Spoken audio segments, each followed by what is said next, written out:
தேவன் இந்த உலகத்தில் மனிதனை படைத்ததின் நோக்கமே அவன் ஆண்டு கொள்ள வேண்டும் என்பதுதான். திருமறை கூறுகிறது, ஆதியாகமம் 1 அதிகாரம் 28 அவர் தம்முடைய சாயலாகவே மனுஷனை சிருஷ்டித்து ஆண்டு கொள்ளுங்கள் என்று சொல்லி ஆசீர்வதித்தார்.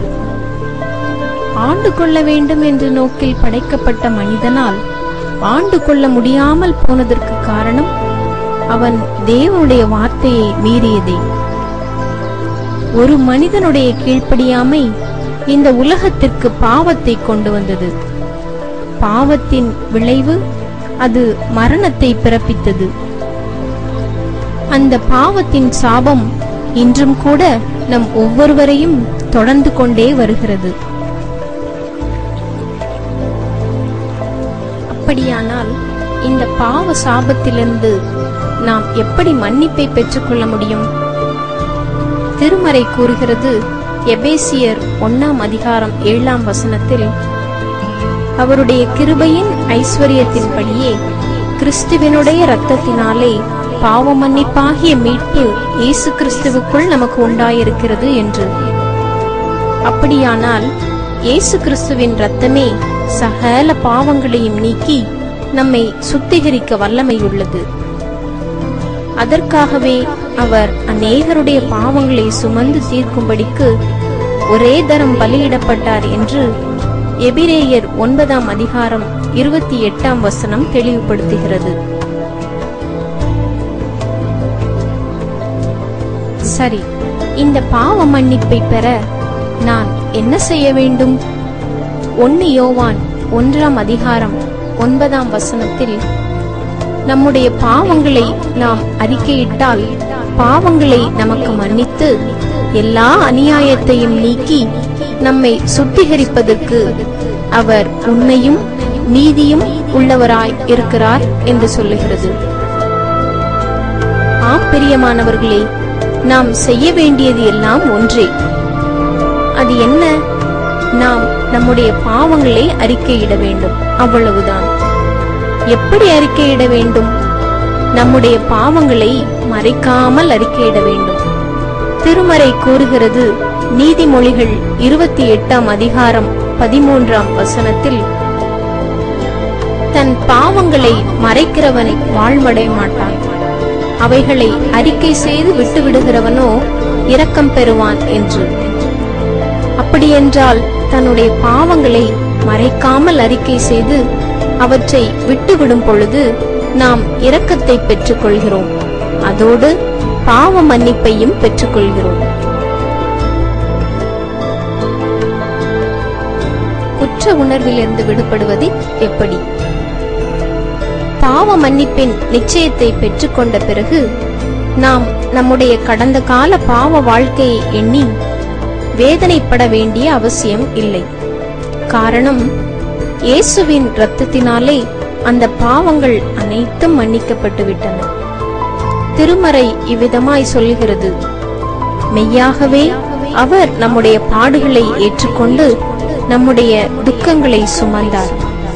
நம்முடைய மீறுதல்களின் நிமித்தம் அவர் காயப்பட்டு நம்முடைய அக்கிரமங்களின் நிமித்தம் அவர் நொறுக்கப்பட்டார். நமக்கு சமாதானத்தை உண்டு பண்ணும் ஆக்கினை அவர் மேல் வந்தது. அவருடைய தழும்புகளால் குணமாகிறோம். அப்படியானால் நாம் ஏன் நம்முடைய கடந்த கால பாவங்களையும் அக்கிரமங்களையும் நினைத்து துக்கப்பட்டு கொண்டிருக்க வேண்டும்? அந்த குற்ற உணர்விலிருந்து விடுபட்டு தேவன் என்னுடைய எல்லா பாவத்தையும் மன்னித்து விட்டார் என்ற உணர்வுக்கு வர வேண்டும். எபிரேயர் 10 அதிகாரம் 17 திருமறை கூறுகிறது, அவர்களுடைய பாவங்களையும் அவர்களுடைய அக்கிரமங்களையும் நான் இனி நினைப்பதில்லை என்று. அப்படியானால் தேவனே நினைக்காத நம் கடந்த கால பாவங்களை நினைத்து நாம் ஏன் வேதனைப்பட வேண்டும்?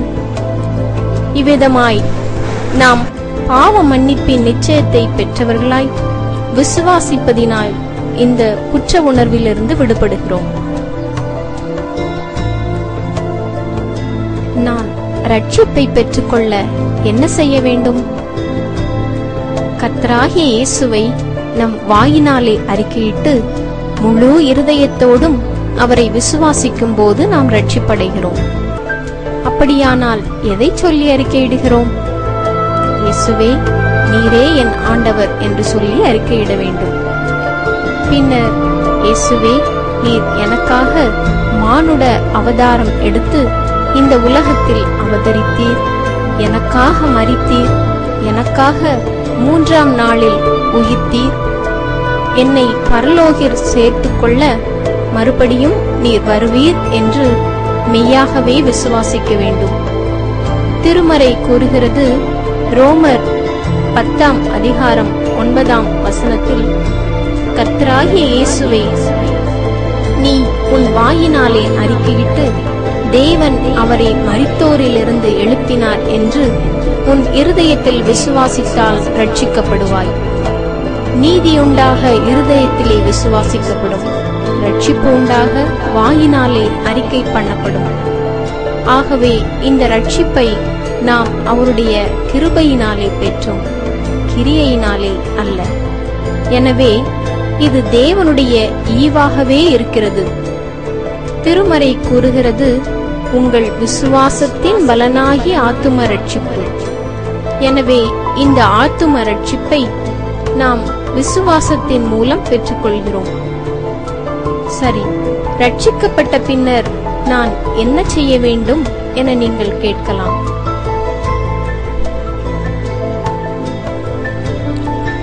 ஞானஸ்நானம் பெறுதல் வேண்டும். ஞானஸ்நானத்தை குறித்து பல்வேறு அபிப்பிராயங்கள் நம் சபைகளிலே இன்றும் இருக்கிறது. என்றாலும் வேதம் அதை குறித்து என்ன போதிக்கிறது என்பதுதான் நாம் அறிந்து கொள்ள வேண்டிய சத்தியமாகும்.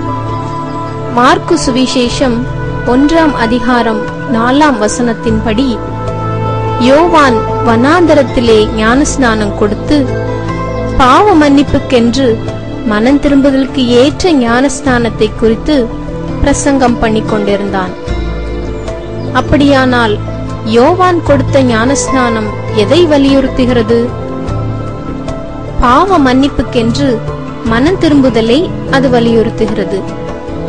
நாம் பாவ மன்னிப்பை பெற்றுக்கொண்டு மனம் திரும்பி இயேசுவை சொந்த இரட்சகராக ஏற்றுக்கொண்ட பிறகு உடனடியாக செய்ய வேண்டிய அடுத்த காரியம் ஞானஸ்நானம் பெற்றுக்கொள்ளுதலே ஆகும்.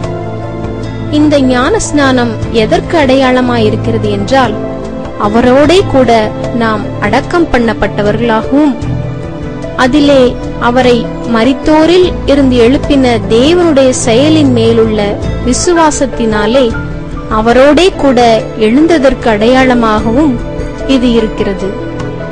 எனவே விசுவாசித்து ஒரே ஒரு முறை நாம் தண்ணீரில் மூழ்கி பிதா, குமாரன், பரிசுத்த ஆவியின் நாமத்தினாலே ஆண்டவரின் இந்த கட்டளையை நிறைவேற்றியாக வேண்டும். இப்படி செய்யும் பொழுது தேவனுடைய நியதியை செய்கிறவர்களாக நாம் மாறுகிறோம். தேவனும் நம்மில் சந்தோஷப்படுகிறார். ஞானஸ்நானம் பெற்றுக்கொண்ட பிறகு நாம் ஒழுங்காக சபைக்கு செல்ல வேண்டும். சபை கூடி வருதல். சபை என்பது கிறிஸ்துவின் சரீரம். இயேசுவே இதற்கு தலையாயிருக்கிறார். நாம் அனைவரும் இதில் அவயங்களாயிருக்கிறோம். சபையை ஆண்டவர் இந்த உலகத்தில் வைத்ததின் நோக்கமே விசுவாசிகள் பக்தி விருத்தி அடையவும், தலையாகிய கிறிஸ்துவுக்குள் எல்லாவற்றிலேயும் நாம் வளரவும், பரிசுத்தத்தில் நிலைநிறுத்தப்படவுமே கிறிஸ்து சபையை இங்கு வைத்திருக்கிறார். இந்த ரகசியத்தை நாம் புரிந்து கொள்ளும் போதுதான் அதன் மேன்மையையும் நாம் புரிந்து கொள்ள முடியும். இந்த ரகசியத்தை புரிந்து கொள்ளாததினாலேயே அநேகர் சபையை புறந்தள்ளுகிறார்கள். இதிலும் வருத்தப்பட வேண்டிய விஷயம் என்னவென்றால், நம்மில் அநேகர் சபைக்கு எதற்காக செல்லுகிறோம் என்று தெரியாமலேயே சென்று கொண்டிருப்பதுதான். அப்போஸ்தலர் 2ஆம் அதிகாரம் 42ஆம் வசனம் சொல்கிறது, அவர்கள் அப்போஸ்தலருடைய உபதேசத்திலும் அந்நியோனியத்திலும் அப்பம் பிட்குதலிலும் ஜெபம் பண்ணுதலிலும் உறுதியாய் தரித்திருந்தார்கள். அப்படியானால் எதற்காக நாம் சபைக்கு செல்கிறோம்? உபதேசத்தை அறிந்து கொள்ள நாம் சபைக்கு செல்கிறோம். ஐக்கியத்தை பலப்படுத்த நாம் சபைக்கு செல்கிறோம். அப்பம் பிட்டு ஆராதிக்க நாம் சபைக்கு செல்கிறோம். மாத்திரமல்ல, ஜெபத்தில் நாம் உறுதியாய் தரித்திருக்கவும் தவறாமல் சபைக்கு செல்ல வேண்டும். ஆகவே இதன் முக்கியத்துவத்தை உணர்ந்த பவுல் அப்போஸ்தலன் சபையை கிறிஸ்துவின் சரீரமாகிய சபை என்றும் மணவாட்டியாகிய சபை என்றும் தம்முடைய நிருபங்களில் இந்த ரகசியத்தை வெளிப்படுத்தியிருக்கிறார். ஆகவே சபை கூடி வருதலை சிலர் விட்டுவிடுகிறது போல நாமும் விட்டுவிடாமல் அதன் முக்கியத்துவத்தை புரிந்து கொண்டவர்களாய் வாழ்வோம். பிறரையும் அவ்விதமாய் வாழ பயிற்றுவிப்போம்.